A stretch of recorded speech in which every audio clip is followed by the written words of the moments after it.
সজ্জার দুদিন পরে আমি জানতে পারি রাহুল ছক্কা, তখন আমার মধ্যে আকাশ ভেঙে পড়লো। আমি লিজা, বাহ নামটা অনেক সুন্দর।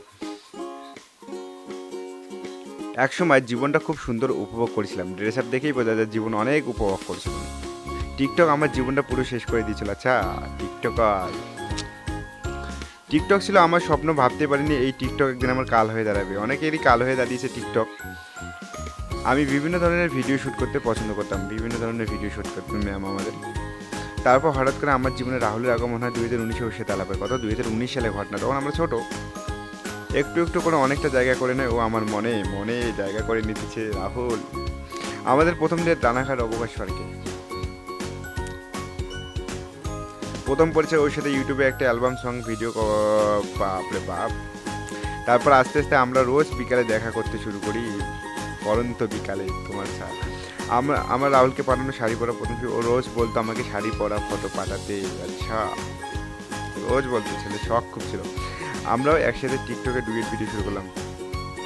আগে তো তখন টিকটকে ডুয়েট ভিডিও বেশি হতো। আমাদের জুটিটা সবাই খুব পছন্দ করছিল, আমারও খুব ভালো লাগে। আমার ভালো লাগছে, তোমাদের কেমন লাগছে কমেন্ট করে জানাও। আমাদের প্রথম মিট আপ রানাঘাট অবকাশ পার্ক। তাহলে রাহুল আর লিজার জুটি কেমন লাগছে জানাবে কমেন্ট করে। দুজন দুজনের লাইলি মজনু হয়ে গেছিলাম, বাপরে। এক আকাশ সমান ভালোবাসা আমি রাহুলকে দিয়েছিলাম, বাপরে বাপ।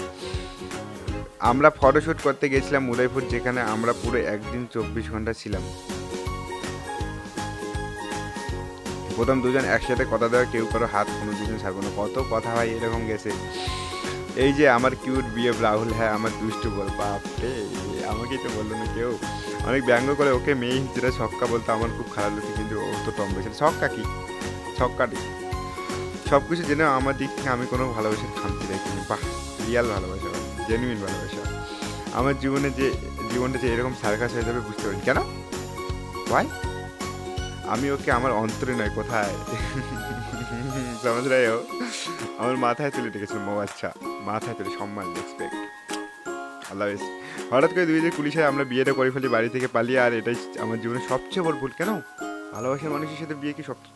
বিয়ে করার পরে আমার কিছুটা মন বসছিল না। 2020 সালে যখন ভরা লকডাউন ছিল, ওই সময় আমরা বিয়ে করি। 2020 সালে ঘটনা। বাবা মা আপনজনকে ছেড়ে মনকে বোঝাতে পারছিলাম না যে আমি সুখী হব, স্বাভাবিক ব্যাপার। তা ভেবেছিলাম বিয়েটা যখন করি সংসারটা মন দিয়ে করব, কিন্তু তা আর হলো না। কেন, কি এমন হলো। ফুস হয়েছে দুদিন পর জানতে পারি রাহুল ছক্কা, তখন আমার মতো আগ্রা ছক্কা ছক্কা কি, হোয়াট ইজ ভাই, হোয়াট ইজ দিস। তারপর আমি নিজেকে এই সংসার থেকে দূরে সরিয়ে নিই। খোলা পাখির মতো আকাশে উঠতে থাকি, ছক্কা কি, বুঝলাম না। আর এখানে আমাদের সম্পর্কে ইতিদানি, হ্যাঁ মানছি রাহুলের বাড়ির সবাই খুব ভালো ছিল, কিন্তু থাকলে না কেন তুমি, ছক্কা কি, আবার বলতেছি। কিন্তু সবাই তো ভালো দিয়ে তো আর সংসার হয় না, আর আমার একটা ভবিষ্যৎ আছে, হ্যাঁ অবশ্যই ভবিষ্যৎ আছে। তারপর রাহুল সহেলি নামে এই মেয়েটি প্রেমে পড়ে। সহেলি, আচ্ছা এও তো সুন্দর, বাপরে। ওরা দুজন খুব তাড়াতাড়ি অনেক ক্লোজ হতে থাকে, আর আমি অনেক দূর থেকে দেখতে থাকি, হ্যাঁ জ্বলন, সমস্ত। তারপর আমার জীবনে অঝট দুঃখের সময় দুঃখ হলে সঠিক ভালোবাসার মানুষটিকে পাই। আচ্ছা, এও ভালোবাসা মানে, ও আবেগ, সত্যি আমার আবেগ, বাহ নামও আবেগ, কাহিনী একদম ভাই জৈমা গেছে।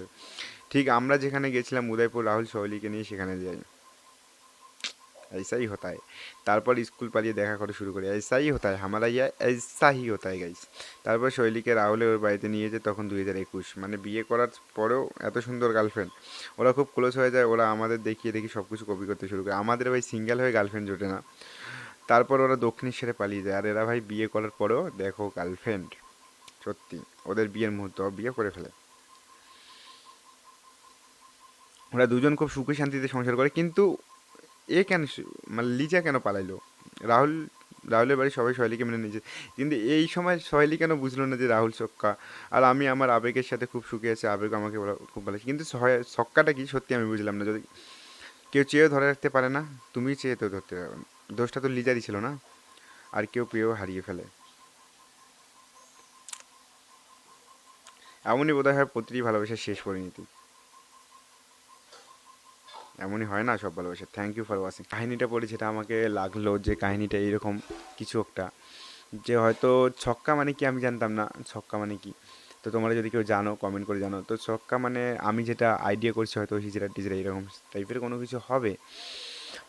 তো লিজা যখন রাহুলকে ছাড়ে, তখন ছক্কা ভেবেই ছাড়ে, কিন্তু সহেলি তারপরে তাকে ভালোবাসে।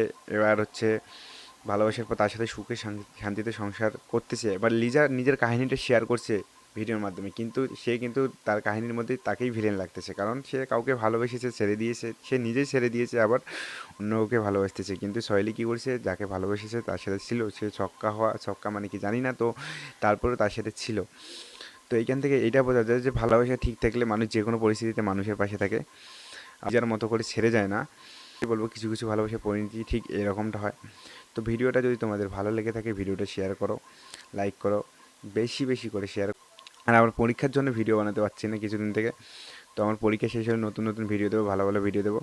তো ভিডিওটা আশা করি সবার ভালো লেগেছে। Thank you for watching.